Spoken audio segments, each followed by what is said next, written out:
Não sei como vai ficar o áudio, gente, mas não dá, né? Se coisa ficar ruim, é a vida. Seu microfone em cima? É aqui, eu acho.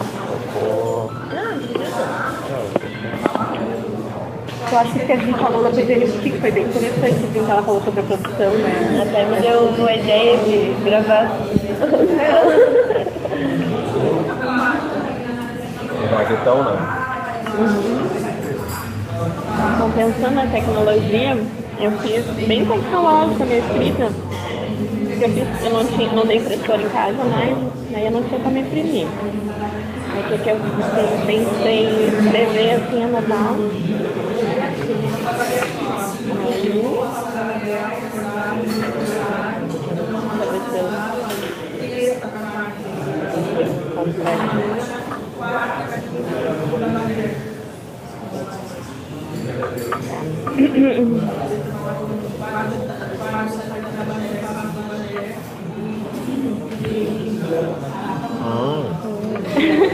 Eu escrevi, anotei. Tá. Então, como eu disse, pra mim a escrita.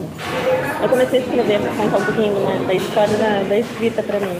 Eu comecei a escrever na especialização, né? Quando eu tive um bom encontro, para falar, né, da filosofia da diferença, quando eu tive um bom encontro com a Clarice Lispector e com alguns filósofos também, e aí que me motivaram bastante a escrever. A gente tinha também um professor bem, né, criativo. Você estava bastante nessa questão da escrita. É, ele era bem criativo também, assim, e influenciou bastante. Então foi a partir desse momento que eu comecei a escrever algumas coisas. E o meu processo de escrita se deu muito em função do meu processo, assim, enquanto pesquisadora.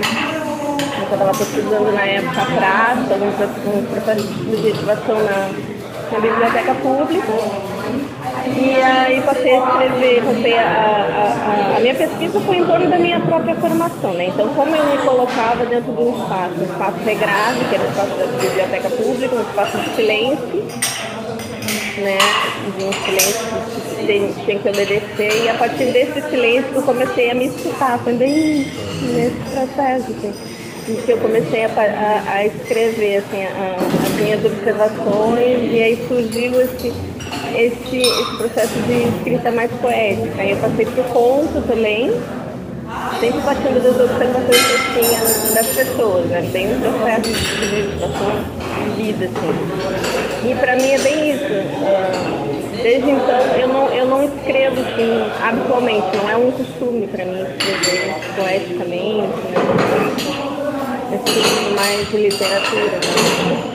Eu escrevo, eu tenho essa vontade, esse anseio de escrever quando surge, assim, né, algo, quando tem um link, assim, alguma coisa assim. Então, para mim, escrever agora, quando eu falei com a Alexandra, que ela me disse qual seria a ideia da escrita, assim, me travou, me bloqueou, assim, porque eu não consigo escrever dentro desse processo, assim, assim.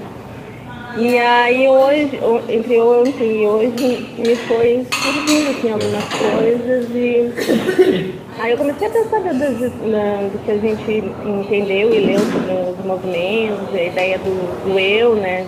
Trazer o eu, aí depois que se contrapôs, né? Não era mais o eu que estava dentro do poema. E aí eu fiquei pensando, me surgiu a dúvida assim, qual é o meu estilo, que eu não conheço, eu não sei qual é.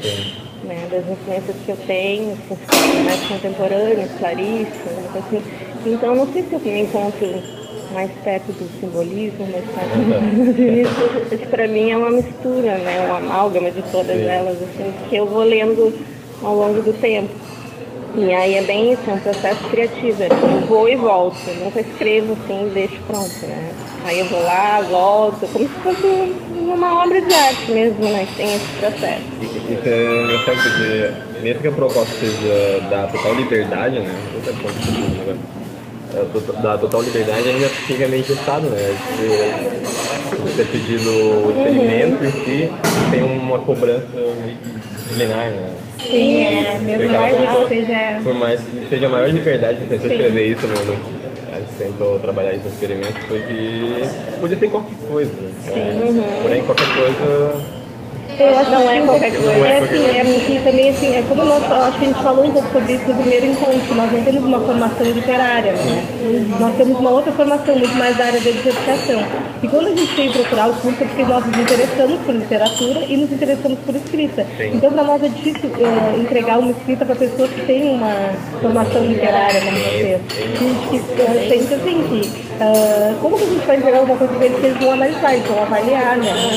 É diferente o modo de ver a escrita de vocês, que são especialistas dessa área, para a gente é muito mais sensação a escrita e a literatura para nós. Mas eu acho que, de certa forma, isso até é melhor, no sentido de que a criação artística ela não deveria ser tão pensada academicamente ou teoricamente, né? Então, tu fala assim, para nós é mais sensação, isso pode ser até uma motivação, uma criação rica de uma obra de arte ou, né, um produto cultural artístico.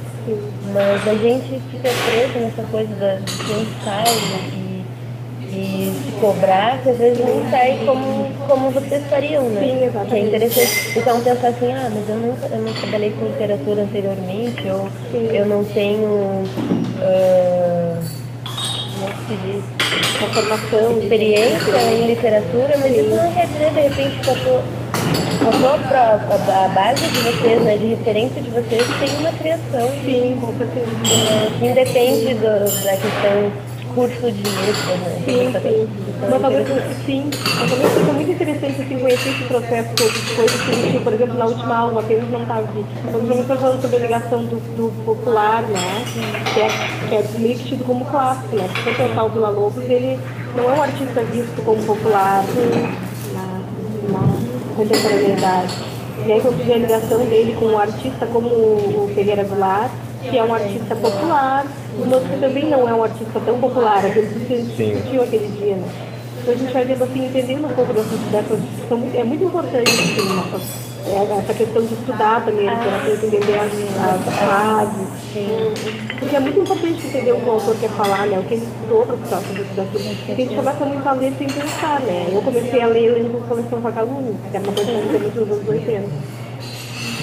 Quando eu comecei a 80, isso você não estava lendo Coleção Vagalume, eu acho. Aí depois eu comecei a ler Agatha Christie, que eu gosto até hoje. Eu gosto até hoje da Agatha Christie, assim, gosto muito de literatura de suspense, gosto de filmes de suspense. Aí depois eu parti de uma literatura mais madura. Aí passei por Paulo Coelho, que eu inclusive esqueci que eu li porque eu achei tão ruim. Tem uma coisa que eu li, alguma coisa que eu acho muito ruim, eu esqueço. Um livro, qualquer coisa. Eu esqueço, assim. Aí depois comecei a ler outras coisas aí, as músicas que eu gostava. Mas não li todos os clássicos, assim, depois que eu trabalhei com espectro, que eu conhecia, assim. Quando você tem toda essa gama, assim, a sua intertextualidade, né, dentro da sua produção, acaba sendo mais rica, porque você tem as referências. E eu acho muito antes da Clarice Lispector chegou na minha da Virginia Woolf, assim, pela história dela e pela questão do fluxo de consciência, que eu achava muito interessante, como a pessoa podia escrever e falar consigo mesma e aquela riqueza de detalhes que a Virginia Woolf traz, né, e uma literatura toda feminista, assim, né. Então, assim, antes da Clarice Lispector, aí na Clarice Lispector eu reconheci a Virginia Woolf. Eu lembro que eu via uma literatura, claro, não dá para escrever a literatura é fácil, mas mais acessível do que a Virginia Woolf. A Virginia Woolf não consegue ler elas com barulhos ao redor, né? Tipo, uma fica bem densa, dependendo dos livros, por exemplo. Mr. Dalloway não é tão denso, é muito pequeno. Não sei lá, Orlando, os livros dela são mais densos. Carol. Exatamente, então precisa estar mais concentrado. Mas a Clarice Lispector, naquele momento também, que eu acho que também hoje em dia eu consigo ler mais, consigo mais entrar no meu mundo quando eu estou lendo, assim, não preciso mais sair em lugares tão calmos. Aí depois eu veio a Clarice Lispector e aí filósofos franceses também trouxeram outras influências, como Antonin Artaud, com a poesia, né? Poetas mais marginais, essa literatura bonita e como se pode imaginar coisas a partir dela, né? Sim, mas pegando também o texto, a gente trabalhou bem no começo ali do Eliot, da tradição, é bem isso que a Viviane falou. A partir do momento que a gente comenta sobre o poeta no começo, ele ser jovem, né? O poeta acaba só se levando pelo impulso, muitas vezes, e é o que forma a arte dele inicial. E no segundo momento, quando ele está um pouco mais maduro, ele começa a olhar para o passado, olhar a tradição e ver como são minhas propostas, como é a minha produção. E ele começa a se autoanalisar. E aí foi esse processo que falou, eu não sei como é que é a minha produção. Então ele começa a pensar, o poeta mais maduro começa a pensar a sua própria produção, começa a pensar a sua meta-ficção, sua meta-literatura. Começa às vezes até a escrever sobre isso. A gente tem inúmeras propostas disso, né? Tem desde Balzac, em narrador com digressão sobre sua própria produção, desde Molière falando sobre isso, desde Sartre, a gente vai de vários escritores mais maduros, começam a se autoanalisar como que eu produzo, como eu produzo, no sentido mais de produto cultural mesmo, de literatura como um elemento da sociedade, da cultura, no sentido pelos teóricos marxistas mesmo. E eu fico pensando assim, se a gente tivesse uma formação literária assim como vocês, talvez será que a gente não teria lido de uma maneira mais correta? Porque essa coisa assim de ir lá e ler uma coisa, depois voltar e ler outra, não ler coisa, sei lá, uma auto-organizada de leitura, sabe? Como que vai ser quando você está escrevendo um texto acadêmico? E isso sabe uma certa clareza, assim, eu vou começar com uma introdução, então mesmo uma conclusão, não vai existir uma conclusão obviamente da literatura. Mas o que deveria ter sido introduzido na gente, assim, para começar, sabe? E aí depois é uma coisa... É um debate que se levanta, né? Eu não sei se existe. Eu vejo como um desenvolvimento... Claro, é muito mais... Não sei se é fácil a palavra certa, né? Mas é muito mais direcionado quando você está no curso e os professores acabam te mostrando por onde tu deve te guiar. Sim. Diferente de alguém que está fora, né? E começa a si só. Mas eu acho que não é definidor, sabe? Qual leitura vai ser melhor. Sim. Por exemplo, na língua francesa, quando a gente vai ler um texto, a gente faz diversas leituras, né? A primeira para compreender o global, o que se trata a história. E aí outra leitura para ir mais nos detalhes. E aí outra leitura para ver a questão das palavras em si, né? Do vocabulário.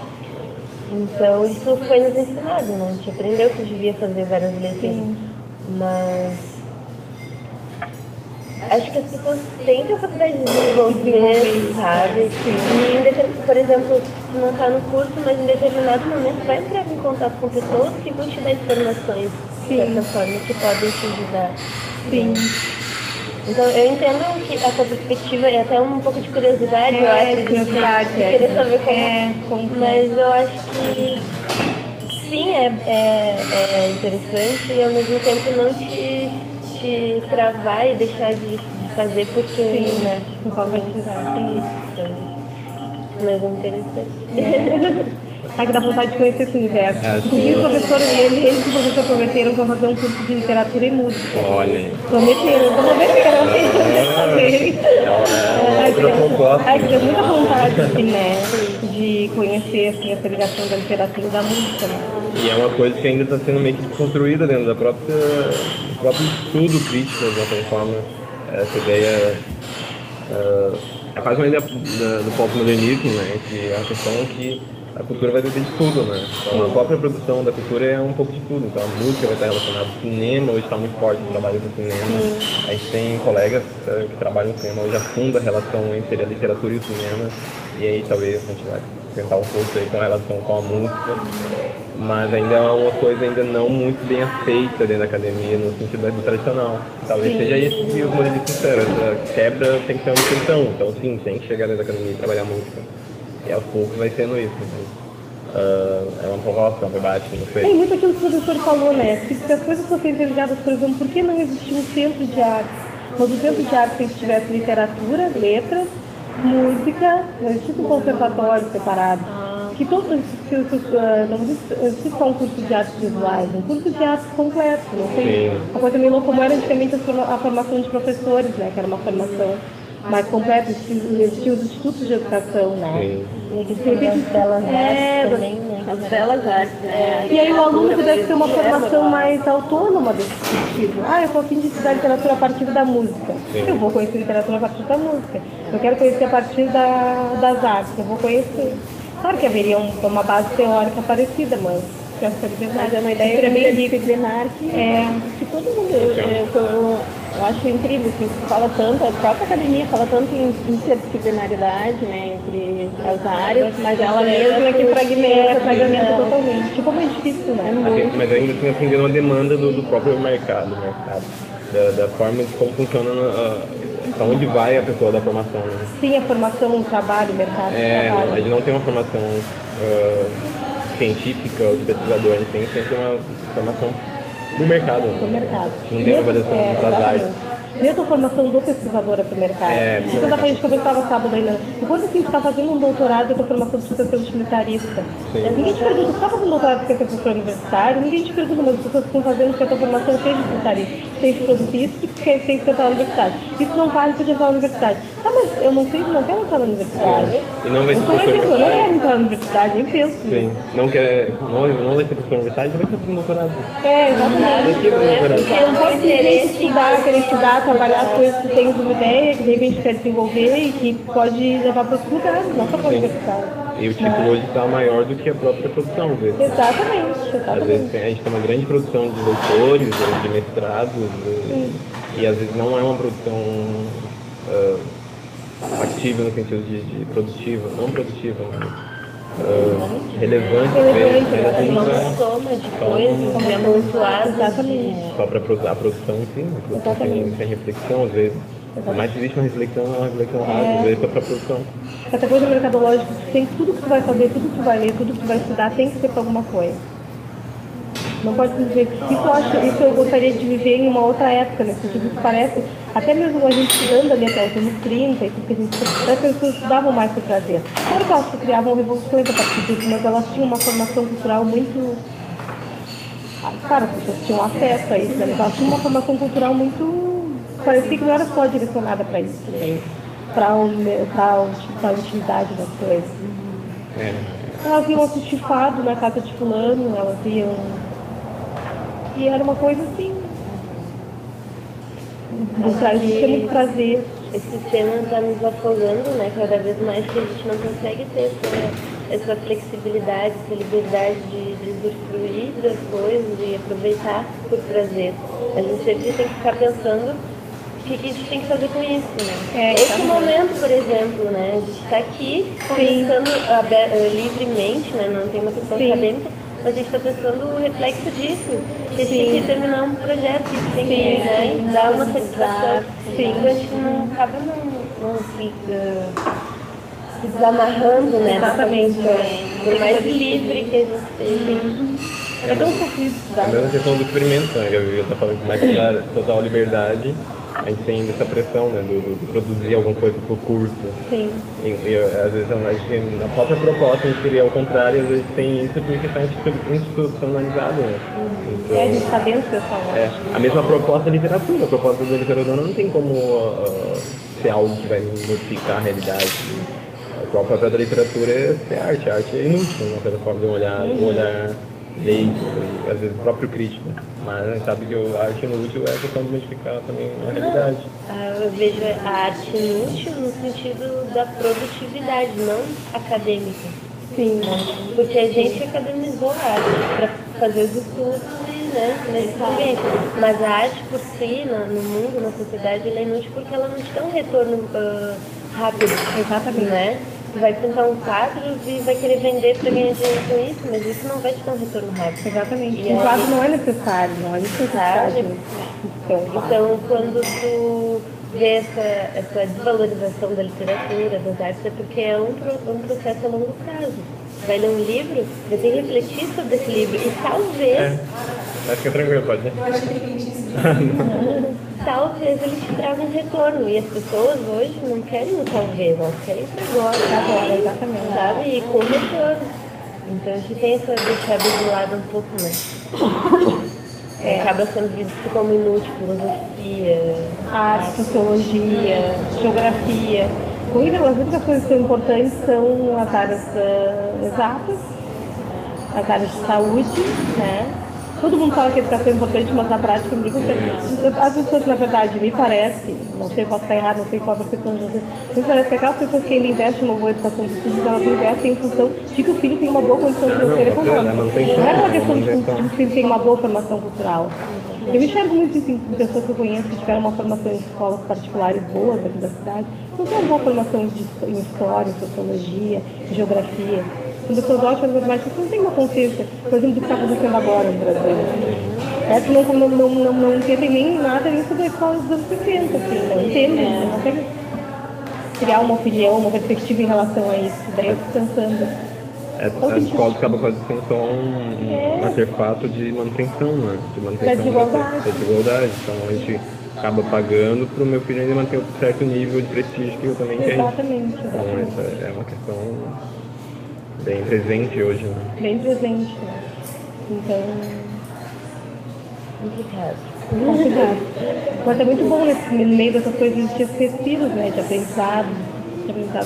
Como é que eu faço isso? Acho que, como a gente falou um dia, que não lembro sobre o que exatamente a gente estava falando, mas que levantou o nome da Marilena Choi e tu trouxe algumas coisas sobre isso e a gente começou a conversar, mas eu não lembro agora exatamente o que era o desenvolvimento da conversa. Eu sei que a gente chegou à conclusão de que a gente cada vez tem que abrir mais esse universo, né? Que às vezes a gente tem acesso, tem esse posicionamento, esse pensamento crítico e levar isso para as pessoas, porque é nosso papel. Ainda mais quando a gente enxerga que isso não acontece em outros ambientes. Sim, eu acho que a gente fala sobre a questão da classe média, que ela contou, né? Sim. E as pessoas ficam tão agressivas quando ela fala mal da classe média. Mas, na verdade, as pessoas que são da classe média são outras que são ricas. Sim. Isso é muito engraçado. E elas não sabem que elas comprometem, você acha? É muito ideológico. A gente estava pensando nessa coisa da ideologia. Assim. É mulher... Esse discurso produtivista acaba matando até a própria literatura, às vezes. Quando a gente funciona percebendo que a literatura nasce de uma forma, às vezes, não com essa proposta, muitas vezes, de preencher algo, mas muitas vezes, eu diria ao contrário, ela nasce com a proposta de preencher algo. Às vezes a gente tem que pensar onde que a literatura se estabelece mais, mas no momento a gente não tem tanta fusão das coisas. A literatura dá acesso a outros mundos, né? Então hoje a gente comenta muito na academia sobre o aluno que está lendo. Por que o aluno não lê? Porque o professor do nível acadêmico, até a gente fala no nível acadêmico já, né? No nível também fundamental ou infantil, dá alguma coisa para a criança ler, ou para o adolescente, ou para o acadêmico, uma pessoa mais madura, tecnicamente deveria ser, ela não lê. Agora, será que ela não está lendo? Ou será que a gente está lendo 1000 coisas por segundo? Então essa realidade que a gente tem agora é muito disso, de às vezes a modernidade trouxe muito mais essa amplidão e essa produtividade que também acaba matando a própria literatura. Quantas pessoas hoje param e ler um romance de 500 páginas? Não com muito interesse. Precisa ter um tempo. Precisa ter um tempo. As pessoas não têm tempo. Elas acham que não têm tempo. Não encontram tempo para fazer uma leitura. Muitas vezes nem enunciado de alguma coisa elas entendem isso. Exatamente. Né? Elas leem, mas não estão compreendendo o que estão lendo. É complicado isso. E eu vejo assim, para além da academia, para além de muito tempo depois que as pessoas são formadas, elas não continuam sem ler. Não tem motivação. No meu trabalho a gente criou um grupo de estudos e poucos se manifestaram, assim. Até outros ficaram bem, né, torceram o nariz, assim. É um tempo que eu não tenho. Nunca tenho tempo. Que é um tempo para si, né? Porque tempo que está lendo. Eu, por exemplo, assim, eu estou sempre comprando livros, né? Eu até uma vez eu estava vendo uma entrevista do Frei Beto, que eu gosto muito do Frei Beto, a mesmo dos romances, não só dos livros políticos, que ele escreve livros de romances. Ele estava falando que as pessoas que gostam de ler geralmente compram muito mais livros que vão poder ler na vida. E eu estou sempre comprando, por exemplo, agora eu estou numa fase que eu não tenho tempo de ler outras coisas, além das coisas do doutorado. Mas eu estou sempre comprando livros. Ontem eu ainda estava vendo que na Amazon tem uns livros que estão com frete grátis, baratíssimos do caso, e eu já estava comprando esse livro.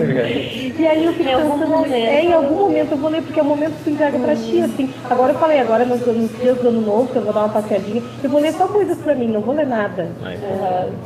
E aí tá. E aí eu acho que a literatura tá aí. E aí sim, naquele momento que você se abre de uma forma sem obrigação, sem pressão. Sem prazer, né? A grande mudança, eu acho. Não querendo que seja uma grande mudança, mas é aí que acontece. Sim.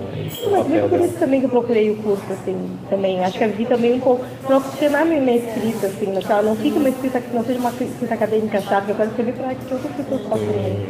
Sim. A gente acabou trazendo mais a brincadeira da referência, a brincadeira também de entender o que foi a formação literária, né? Então a gente não acabou focando muito nessa ideia da escrita criativa, essas coisas assim, mas a gente trouxe também a importância, às vezes, do conhecimento, da história, da relação com o outro, a relação com outros autores. A ideia era fazer os dois, né? Fazer os dois. Eu ficava imaginando, a partir da semana de 22 a gente vai entrar melhor na questão da escrita. Até o momento que a gente propusesse para vocês ou a produção do experimento. Né? E aí, enfim, com todo o tempo e tal, não deu. Mas eu acho que a gente pode fazer isso melhor, os termos, né? Toda a questão da poesia, análise, essas coisas que eu acho que vocês achariam interessante, né? Sim, com certeza acharíamos. Nossa. O projeto em si era para englobar tudo isso, né? E acabou que foi só. A realidade vai compartilhando, vai ser cobrando. Sim, e a gente também fala pouco, né, Vivi? A gente também vai tirando, às vezes a gente tá perguntando. E assim, como na semana de 22 pareceu ali o quanto tudo foi revolucionário, né? Tudo foi revolucionário. É importantíssimo, foi importantíssimo. Então, às vezes a gente estava debatendo o que a gente considera moderno. Sempre a partir de tem que fazer uma escolha. Então, que moderno que a gente está falando? Moderno das ideias ou moderno de um ponto marcado na história? Moderno a partir do que realmente aconteceu, onde a gente realmente presencia o moderno? Que a gente pode ter 3 caminhos aqui. Por exemplo, as ideias modernas vêm antes do século XIX, ali no final do século XIX, na verdade. Ali, pré-modernismo, a gente chama de pré-modernismo por não ser um movimento literário, que a gente comentou sobre a questão do projeto, e dos autores. Os autores, pela sua produção, acabaram virando um projeto meio que liminar, né, uma consciência coletiva, vamos dizer assim, ao contrário de um projeto político que via os outros autores como se fossem movimentos literários, as correntes. Então a gente começa as ideias modernas assim, pela própria síntese das ideias do final do século XIX, desde Canaã, Simões Lopes Neto, esses autores que ideias que vão ser modernas já. Outra preocupação além dos simbolistas e parnasianos. Aí agora a gente for num ponto da história, Semana 22. A Semana 22 vai ter uma ruptura histórica, né? É um ponto, tem um fato histórico, tem dados históricos que ali se aplicou realmente o modernismo. Ali foi uma escolha, né? Ali tem um projeto. Ali é a Semana 22. Porém, as ideias realmente modernistas vão ser aplicadas a partir de 25, 30, porque aí sim, aí a gente vai ter geração de 30 com romance, aí sim, aí vai ter Borges na América Latina, né? A gente comentou sobre a questão da América Latina, mas aí sim, a gente vai ter realmente o modernismo em sua essência, a questão do moderno. Assim. Então a gente tem 3 caminhos a seguir, por onde seguir, vai de cada um, né? Mas sempre é aberta essa literatura, essa leitura da literatura. Então é meio que isso que a gente trouxe, mostrando que às vezes as pessoas trazem uma leitura como a verdade absoluta. Na verdade, são sempre interpretações. A gente estava discutindo até isso ontem. Às vezes, sim, tem um caminho que todos acabam seguindo. Vamos falar que a Semana 22 foi o início do modernismo. A maioria vai seguir por esse caminho. Mas, às vezes, é bom a gente relativizar ou questionar a nossa própria visão sobre algumas coisas. Então, meio que a gente trouxe com o projeto, com os experimentos, vamos questionar o que eles queriam com isso, que ruptura eles fizeram. Então, é meio que isso, né? Que ruptura que eles conseguiram. Que ruptura eles conseguiram. Eles conseguiram, foi uma ruptura, foi só uma proposta. Sim. E aí a gente foi indo, né? E às vezes até quando a gente pensa a questão ruptura, a gente pensa numa questão global, né? E na verdade a gente vai ver que não, que é uma ruptura estética, porque a gente ainda continua perdendo das fontes, né? Sim. Então essa coisa importante, chegar numa aula e explicar, depois futuramente, né? Para os alunos, eles não reproduzir uma ideia que não é bem aquilo. Sim. No modernismo, nessa ruptura havia uma força política muito grande também, né? Eu penso que atualmente, assim, a gente não tem, na conjuntura atual, a gente não tem uma ligação nem próxima, eu diria, entre a música, a literatura e as artes, que foi tão forte naquele período. Todos eles se uniram numa mesma proposta, no mesmo entendimento. Hoje em dia está muito disperso, desconectado. Mas acho que a própria contemporaneidade acabou gerando o que a gente chama de contemporaneidade, no sentido, quando a gente vai ver o último manifesto antropofágico, brinca exatamente com isso, sobre a ideia de não mais negar o passado, querer totalmente parar, porque o futurismo vai querer com Marinetti, que é a destruição dos museus, a destruição do clássico grego, romano, então a gente não vai partir desse caminho, como foi a vanguarda europeia, muitas vezes, principalmente o futurismo. Mas a partir do movimento antropofágico e depois na Tropicália, a gente vai entender as referências, a formação externa, como uma forma de selecionar, de olhar o outro e pegar o que é de melhor e selecionar para a nossa cultura. Legal. Vamos aproveitar aí e dar uma olhada no próximo. Aproveitando, eu trouxe também o manifesto. Nossa, engraçado. E a gente esse aqui, ó. E aí uma das ideias que... Essa primeira frase já é... Em 28 o Oswald traz o grande manifesto mais importante assim, desse período, que vai ser o manifesto antropofágico. E a primeira frase é: qual a antropofagia nos une? Socialmente, economicamente, filosoficamente. Ali está a base do próprio manifesto, né? E a antropofagia aqui ele vai trazer a ideia assim, do canibalismo, da ideia de comer e de fazer uma coisa nova, de comer, fazer uma melhora talvez. Então, e aqui não é o canibalismo, né, no sentido de que os canibais, vai ter várias tribos no Brasil, os canibais, né? Mas não, eles não comiam simplesmente com comer carne, não era um gosto pela carne humana, mas sim a ideia de ritual de fortalecimento da tribo. Então, se você queria ser um índio mais forte, você comia o coração do índio mais forte da tribo oposta. Então, vocês, de certa forma, você se uniam para matar e comiam cada um, o mais forte da tribo comia o coração desse índio, que era da outra tribo oposta, rival, vamos dizer assim. Logo, a ideia do Oswald vai ter uma grande viagem no Brasil, junto com o Mário também. É a ideia de que a gente pode pegar a cultura do outro e pegar o que é melhor dela para transformar na nossa. A gente vai ter um exemplo muito bom com o Macunaíma, que ele é isso, ele vai pegar referenciais europeus para formar a nossa identidade brasileira como Macunaíma. Ele é um índio, porém com o melhor do museu europeu. O Macunaíma é praticamente quase um cavaleiro, mas ao mesmo tempo brasileiro. Ao contrário do Peri, que a gente vai ver no Guarani, do José Alencar, que realmente é só um cavaleiro. Então ele não...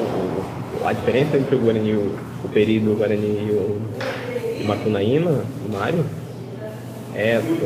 Basicamente os dois são índios, porém com referenciais europeus, porém Macunaíma ainda tem essa ideia de pegar o europeu e deglutinar, sabe? Selecionar para recriar o índio, recriar a identidade brasileira.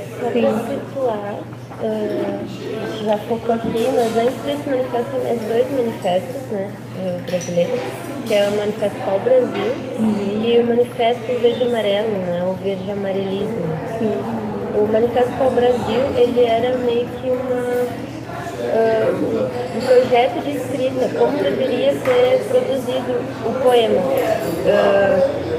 identificado como brasileiro, né? Então vai ter questão, como é que se diz, da estética e da produção, como se fosse métodos, sabe?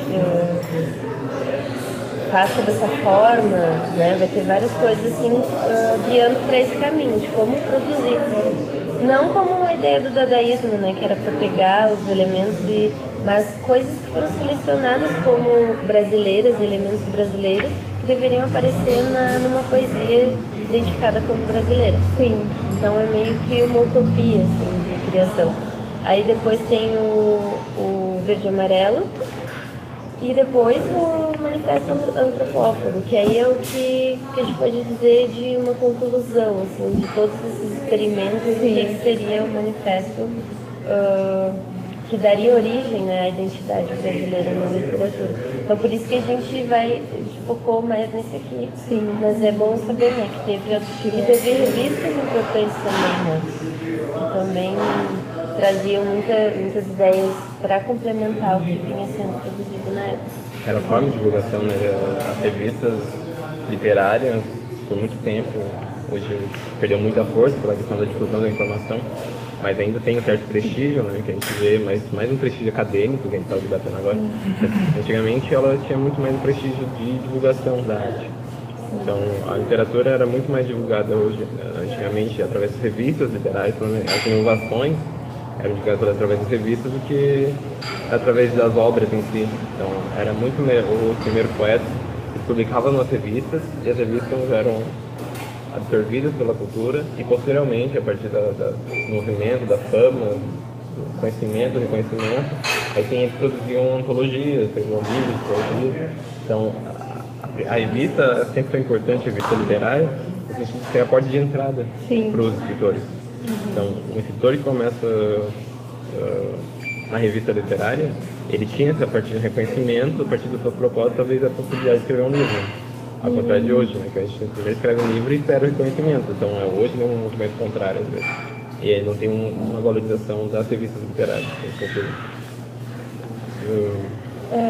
Aí voltando, né, ao que eu já estava falando sobre o manifesto, que é interessante ver como esse manifesto é visto como uma finalização, no sentido que ele vai unir a questão literária também à origem do povo brasileiro, no sentido da miscigenação mesmo, né? Diferente, por exemplo, de uma época anterior, a gente pode usar o Monteiro Lobato, né, como exemplo. Não sei se vocês lembram do vídeo que a gente assistiu da série da Globo, que ele fala assim, o dia que for pra eles passaram só coração, passaram pelo o dia que vocês se unirem para trabalhar uma literatura brasileira, de fato, vocês me chamem, né? Porque ele tinha essa utopia do brasileiro como uma coisa fechada em si. Sim. E aqui essa finalização é a aceitação de que não, a gente bebe de várias culturas e a gente vai trabalhar com isso. E aí, por isso, o Manifesto Antropófago, que também teve por base o quadro, né, do Tarsila Amaral, o Abapuru, que em Guarani significa antropofagia ou antropófago, o homem que come, isso. E aí, essa ideia, não, tá aí. A gente vai fazer esse manifesto antropófago para definir, né, o que é a identidade brasileira. Sim. E aí, voltando para o que você estava falando antes, sobre hoje está tudo meio que mais disperso, nesse sentido que a gente vai ter elementos brasileiros, mas sempre dialogando com outros. Né? A gente vai pegar, aí é a questão da Tropicália também, pegar a MPB e botar um solo de guitarra. Tem a ver com o rock, porque tu vai pegar, tu não vai copiar só por copiar, senão tu faria uma composição de rock. Sim, né? E Caetano vai misturar os ritmos daqui, os ritmos nordestinos. Exato, tu vai pegar, vai ver o que, né? Vai ver, tentar olhar a arte de fora, o exterior, na sua amplitude, que nem o Erivato falou, pegar os elementos que te interessam, né? Aí na ideia de deglutir, processar e pôr para fora com uma criação, unindo, né, os elementos brasileiros aí na sua diversidade e criar. Então é interessante. E aqui também a gente vai ter o Tupi or not Tupi, que é a frase do Shakespeare, né? Ser ou não ser. E nessa ideia também de trazer esse diálogo com a literatura inglesa. Mas aqui no moderno que vai começar exatamente essa problemática que o pós-moderno vai trazer. Ou vai nos mostrar, né? O pós-moderno ainda não foi trago de uma certa forma, trazido de uma forma muito precisa, né? Mas enfim, é no sentido que na antropofagia a gente vai criar a identidade brasileira. Mesmo com a possibilidade ele assumir que é impossível criar uma identidade brasileira.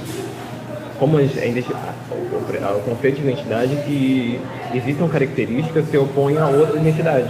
A identidade se faz uma posição na outra identidade. Então, o alemão se faz pelas suas características próprias em oposição à identidade francesa, por exemplo.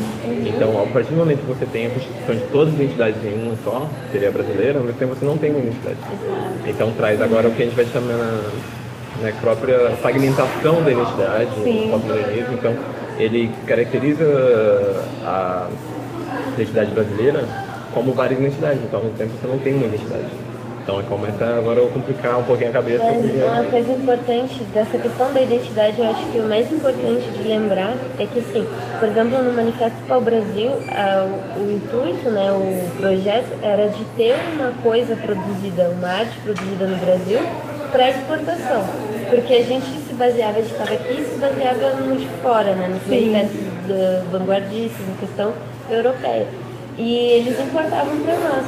Então agora a gente tem que criar uma coisa para exportar para eles. Essa ideia, sabe? De alguém poder ver isso e, por exemplo, vou seguir essa... Sim, algo que tivesse uma qualidade, né? Isso, para mandar para fora também. Então eu acho que a gente pensa, né, na questão política de identidade e unindo, né, a questão artística, mas eu acho que mas como a identidade brasileira do povo como reflexo de uma arte que está sendo criada para exportação. E aí aquilo ali se une e acaba direcionando, né, para todas as áreas. Mas a ideia era criar um produto que pudesse ser exportado também. Assim como o pau-brasil, que os portugueses vieram para cá e começaram a exportar. Então não é só nossa obra, matéria-prima, né? Nós vamos criar algo que possa ser levado para lá. Sim. Mas sem deixar de ver que realmente a gente também vai beber deles. Sim. A gente começa a criar É uma troca, né? É uma troca, é uma guia de duas Mas vias, eles né? fizeram uma troca passiva. Exatamente. Eles mandavam e não deixa de ser uma troca, agora vai ser uma troca ativa. A gente vai dialogar e vai, né, produzir algo também. Sim. Eu tenho uma visão meio romântica da história do Brasil, que eu acho que se a gente tivesse, acho que dali pelos anos 30 até os anos 40, se a gente tivesse dado nosso grito de liberdade, não sei como isso aconteceu, eu acho que nós seríamos hoje um outro país. Anos 30 igual de 1500 ou... Anos 30 da onde? Anos 30 agora, de 1928 até a partir de 1922, antes, assim, até os anos 40, acho que até durante Getúlio Vargas, eu acho que ele tivesse dado um grito de liberdade ali, eu acho que ali a gente seria um outro Brasil hoje. Teria se considerado um Brasil mais nacional, mais industrial, mais nosso. Assim. Mesmo com a influência de outros países, acho que a gente conseguiria dar o nosso grito de independência naquele momento. Mas acho que a gente deixa passar o trem da história. Eu acho que... Porque existia muito uma produção, tanto nas artes, acho que quanto na economia, né? Sim. De querer que o Brasil tivesse independência, né? É uma coisa complicada, a independência sempre vem pelo preço de... a gente pensar na originalidade, né? Não sei, estou levantando aqui a proposta.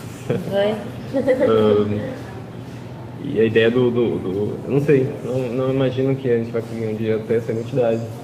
Mas naquela época, assim, tu acha que tivesse tido um rompimento, será que não? Eles tentaram isso, aí que tá o interessante, a gente tentou ver essa ruptura que eles tentaram, entendeu? E aí, a partir do que eles tentaram, eles viram que não tem como, porque toda a formação de colônia, de história, de percepção, a gente tentou também isso conectar, não só nas artes, né? Na literatura principalmente, de trazer algo que é só brasileiro. O Lobato vai bater nisso, mas a gente vê que isso virou quase uma coisa antonista, uma coisa utópica, porque na base da nossa construção somos colonizados. Então a gente não pode negar colonizada. Não tem como... uma mente colonizada, né? É uma coisa que infelizmente pode doer muita gente, mas não tem como... não tem como sair do corpo.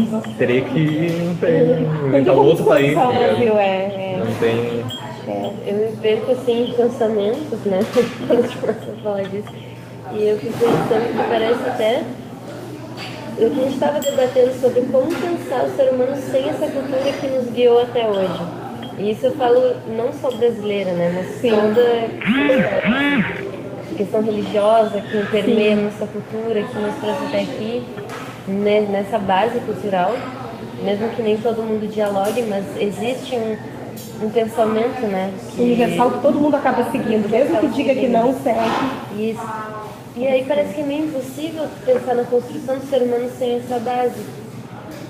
Isso filosoficamente, se a gente para pensar o que seria o ser humano agora, o corpo, a carne, sem essa questão cultural. E a gente estava conversando sobre isso, e é meio que o teu cérebro não consegue acessar essa informação. Fica meio perdido, né? Parece que não tem como guiar assim, sabe? Porque a nossa lógica, nossa base de pensamento toda é construída em cima de uma lógica. Falei 2 vezes lógica. Mas construída em cima de uma lógica. Quando tu quer quebrar essa lógica, parece que o teu cérebro não acessa aquela informação. Então eu fico pensando assim, às vezes parece que essa cultura de colonização do Brasil é mais ou menos isso. Parece que às vezes o brasileiro ele não consegue se ver de outra forma. Por mais que a gente acesse algumas informações, a gente ainda está naquela base, sabe? Não consegue sair disso, parece que não consegue se desprender. Então eu fico, será que é o meu cérebro que não consegue acessar essa informação? Eu acho que é o consciente coletivo, o inconsciente coletivo, né?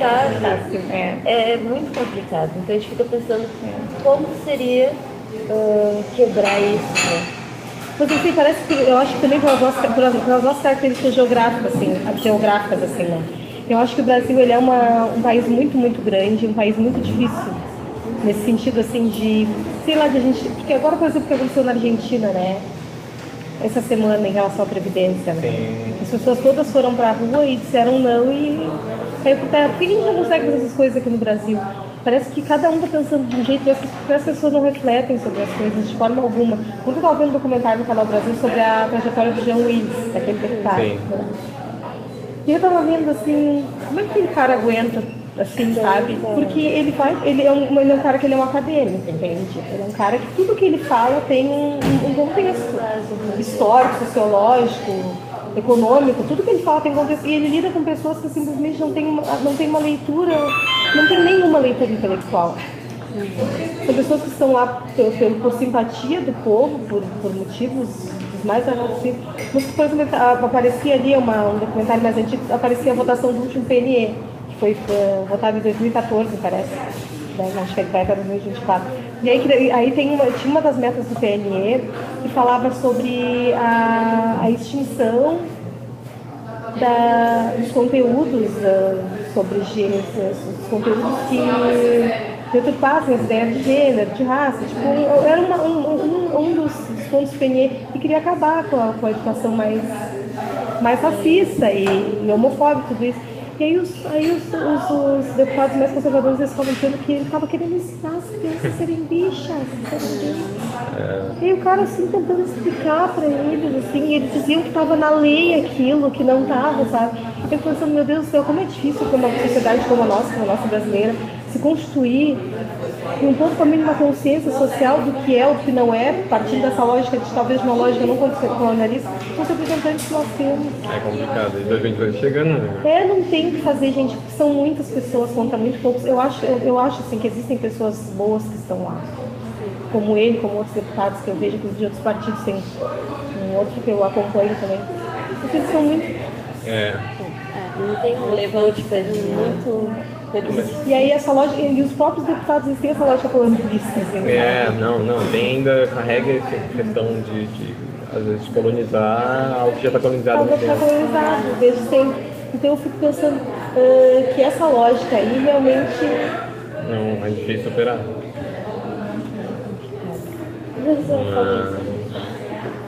Mas eu acho que uma frase que até hoje eu acabo levando pra vida, uma vez o Galeano falou, acho que antes de morrer, e depois de morrer não tem como falar. Não se sabe, aí o espiritismo, né? Aí o Chico Xavier, né? Talvez não. Era que às vezes acreditar, a utopia, qual que era o papel da utopia?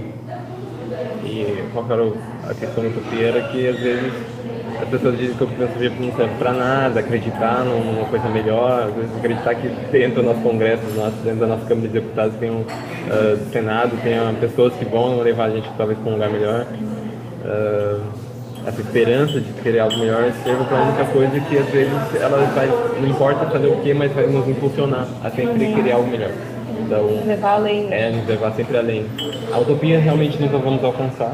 A questão de um país com identidade brasileira e que todo mundo possa se sentir brasileiro e defender o Brasil nunca vai acontecer, de verdade. Nunca, né? Mas nos impulsiona talvez cada vez mais em pensar a nossa identidade brasileira, pensar o que é a nossa formação, pensar como a Viviane falou, pensar na sua própria forma de produzir, a sua forma de ver o Brasil, ver os outros. Ver o que a gente faz com a vida que a gente tem, com o que a gente faz a partir do trabalho.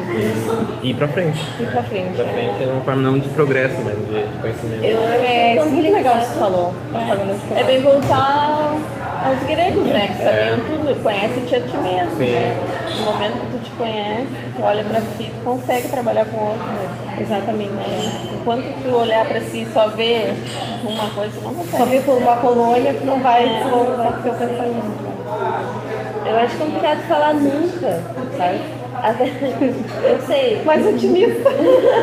Eu otimista na mesa. Não, mas olha só, isso eu concordo muito. Porque eu vejo a questão da utopia como uma evolução. As nossas utopias de hoje não são as mesmas de 50 anos atrás. Sim, é verdade. Então não dá pra dizer que as coisas não mudam. Nesse ponto de vista, sim. É isso, vocês já falaram no dia que a gente estava falando sobre isso, né? Que parece que as coisas não evoluíram, mas evoluíram. Evoluíram de alguma forma. Então eu acho que sim, a ideia da utopia nos impulsionar para frente, para cada vez ser utopias mais altas, sabe? Sim. Não aceitar só o básico, assim, mas a gente ir caminhando, tem um motivo para essa caminhada e cada vez ir alcançando mais coisas. Acho que essa ideia, não pensar no nunca, porque as coisas de certa forma não estão estagnadas. Devagar sempre, né? A natureza não tá, né? Se a gente entende a gente como a natureza total, assim, a gente vai entender que a gente tá sempre em processo, né? Tá sempre em movimento.